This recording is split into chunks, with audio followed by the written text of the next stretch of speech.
കുറേ നാൾ കൂടിയായിട്ടോ നമ്മുടെ ബ്രോങ്കോ നമ്മൾ പുറത്തിറക്കണം. അപ്പോൾ കഴിഞ്ഞ ദിവസം ഇങ്ങനെ നോക്കിയപ്പോഴാണ് ആളെ കുറച്ചധികം ദിവസം ഈ ആളായിട്ട് ട്രിപ്പ് പോയിട്ട്. അപ്പോൾ അങ്ങനെ ഇന്ന് വന്നേക്കണത് എന്ന് പറഞ്ഞാൽ സ്കോട്ട്ലൻഡിൽ എഡംബറയിലാണ് ഞാൻ ഉള്ളത്. കുറേ വർഷങ്ങളായിട്ടുണ്ട്. അപ്പോൾ ഞാൻ ടെറൈനിൽ പോണതിൽ എനിക്ക് ഏറ്റവും ഇഷ്ടപ്പെട്ടുള്ള ഒരു ടെറൈനാണ് ഇത്. പക്ഷേ ഇവിടെ നമുക്കുള്ളൊരു അഡ്വാൻറ്റേജ് എന്ന് പറഞ്ഞാൽ എല്ലാ വണ്ടിക്കും പറ്റിയ ടെറൈൻ ഉണ്ട്. 1/8 സ്കെയിൽ, ഇത് 1/8 സ്കെയിലാണ്. 1/10 24 ആയാലും ഏതിന് യൂസ് ചെയ്യാനുള്ള സെയിം ടെറൈനിൽ തന്നെ നമുക്ക് വർക്ക് ചെയ്യാൻ പറ്റും. അടിപൊളിയാണ്. അപ്പോൾ ഇതേ സ്ഥലം ഞാൻ ആദ്യം കാണിച്ചു തരാം. കുറച്ച് ട്രക്കിംഗ് ഉണ്ട്, പക്ഷെ അത് നല്ല അടിപൊളി ഒരു എക്സസൈസും കൂടിയാണ്.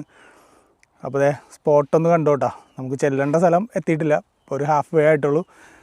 അപ്പോൾ ഞാൻ പതിയെ ഒന്ന് ഈ സ്ഥലം ഒന്ന് കാണിച്ചു തരാമെന്ന് ഓർത്ത് ഒരു വീഡിയോ നൈസായിട്ട് എടുത്താൽ.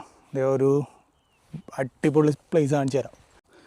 ഇതിൻ്റെ ബാക്കിൽ കാണുന്ന ഒരു ടോപ്പ് ഹില്ല് കണ്ടോ, അതിൻ്റെ മേളിലാണ് കയറാനുള്ളത്. അവിടെ ഒരു ബ്യൂട്ടിഫുൾ പ്ലേസ് എന്ന് പറഞ്ഞാൽ ഒരു ഹെവനാണ്. ഞാൻ ചെന്നിട്ട് ഞാൻ കാണിച്ചു തരാം. അത് ഒരു രക്ഷയില്ല. അങ്ങനെ നമ്മൾ കയറി ഏറ്റവും ടോപ്പിലെത്തിയിട്ടുണ്ട്.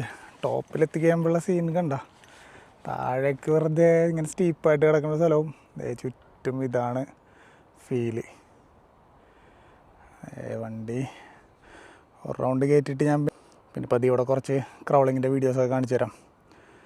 കിടു പ്ലേസാണ്, ഒരു രക്ഷയില്ല. അപ്പം ഞാൻ ഇനി അടുത്ത വീഡിയോയിൽ ഇതിൻ്റെ കുറച്ച് ക്രൗളിങ് കാണിച്ചു തരാം കേട്ടോ. ഓക്കെ, അപ്പോൾ ബൈ.